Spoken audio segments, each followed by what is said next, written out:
È stata una settimana intensa di contatti per la dirigenza kragantina che quasi quotidianamente si riunisce per organizzare un dovizia stage per i giovani da aggregare alla prima squadra ed organizzare anche il primo appuntamento con la nuova rosa di calciatori per l'inizio della preparazione.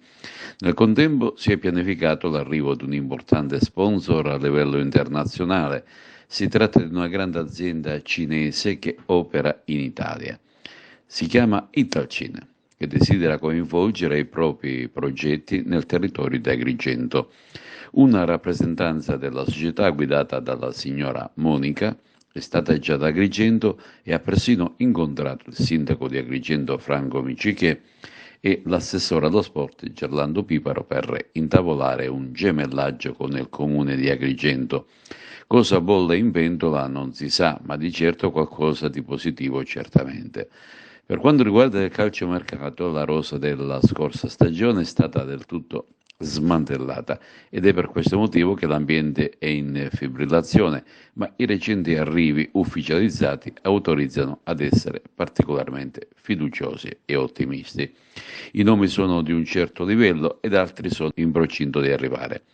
Fortunatamente si è tenuto in considerazione il settore dei giovani giganti che si sono distinti la scorsa stagione. Tra questi la riconferma di Benny Baio, voluto a gran voce dai tifosi biancazzurri che hanno visto crescere il rampollo a Cregantino.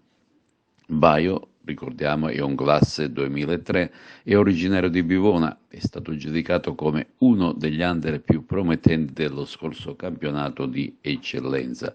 Al momento si sta badando all'ingaggio di una rosa di giovani talenti di prospettiva che in un torneo di Serie D sarà di vitale importanza.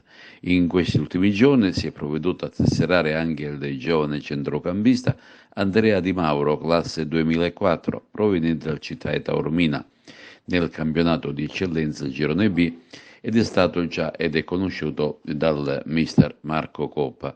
Per il resto, magari più in là, il calciomercato dell'Agregas si arricchirà di qualche altro elemento di grande spessore tecnico. Il tempo c'è e le trattative in atto sono in costante evoluzione.